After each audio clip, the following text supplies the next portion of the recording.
Grace to and peace from God our Creator and Christ our Redeemer. Please be seated. And I should say I meant to invite any children who would like to join Kevin and Betty in the narthex for a Pentecost activity. You're welcome to do so.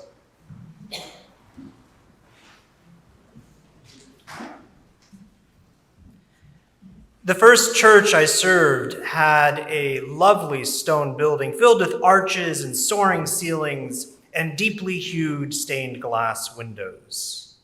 We kept its doors open during the week, and though located in the center of a busy bedroom community of New York City, the thick stone walls silenced those noises from outside in the world, leaving a gentle stillness, accentuated by the faintest hint of the incense used on Sunday mornings. It was, in short, a beautiful space, and it had a profound impact on those who stepped through its doors. Part of my job included meeting with visitors, and they would often comment on how the space made them feel.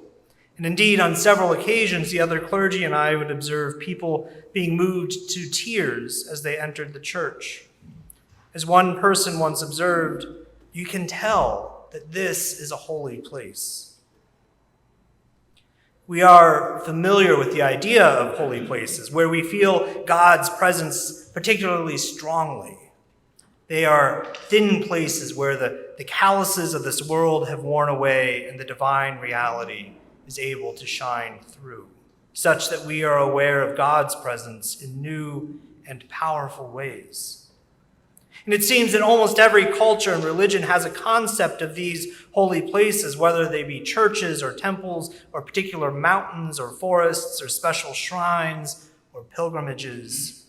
We collectively understand that there are special places where we can reliably find God, the divine reality, or whatever you want to call it. Which is partly why our reading from the Acts of the Apostles about the day of Pentecost stands out. Because when the Spirit of God descends, it is not upon a temple or a mountain or a forest shrine or even upon a particularly lovely stone church on the outskirts of New York City. On the day of Pentecost, the Holy Spirit descends on the people, the women and the men who had followed Jesus and who were gathered together waiting and watching. Now, to be clear, this is not a radically new concept or a novel idea of Christianity. Elsewhere in Hebrew scriptures, we find examples of this. In God's covenant with Abraham and Sarah, that God would bless them, that they might be a blessing to the world. Or even more explicitly, in the prophet Joel, who is quoted directly in the passage this morning, who prophesies of a time when God's Spirit will be poured out on all flesh. No, the idea that God's Spirit would descend upon a people rather than a place is not new, but it is still unusual. Because when the Spirit descends on a place, we come to think of it as holy. We seek out those holy places as we try to find an encounter with God. But when the Spirit descends on a people, they find that they are able to give witness to God's works and wonders in their own tongue. And when the Spirit descends upon us, upon you and upon me, we find that we are able to experience God in our own context. We find that God is not constrained to holy places, but is in fact present in every encounter and around every corner. What's more, the Spirit descended on a people, not a time. That is, Pentecost is not a historic event. It is ongoing. When we celebrate the day of Pentecost, it is not a memorial celebration, but a celebration that God's Spirit is still being poured out upon us. The first miracle of Pentecost is the descent of the Spirit. The second miracle is that it never stopped. My friends, God is pouring out the Spirit upon us, you and me, here and now, that we might witness and experience God's own self in our world in new and wonderful ways. I wonder where you are discovering God in your midst.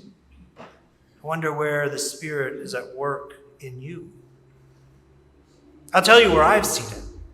I see the Spirit, or I see the peace of God in the ways that this community prays together, whether it is in the countless candles lit here every week in silent prayer or in the healing prayer offered during our service. And I see it in the way our parish council tends to this community with care and with hope. Where are you seeing God's peace?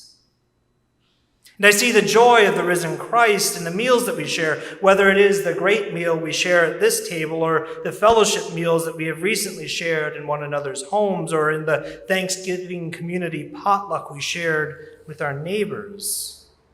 I see it in the joy with which we welcome new faces into our community and in the joy with which we share memories of members we have lost.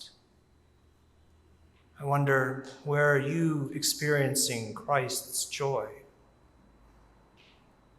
And I feel the sending of the Spirit in the ways that you have cared for the sick and the homebound and for those in hospital. I see the Spirit sending us in the work of helping sponsor refugees' families seeking to settle in Canada, and in the generosity with which you support the feeding ministry at St. Augustine's in Marpole. Wonder where you are feeling the Spirit sending us. Pay attention. This is important work.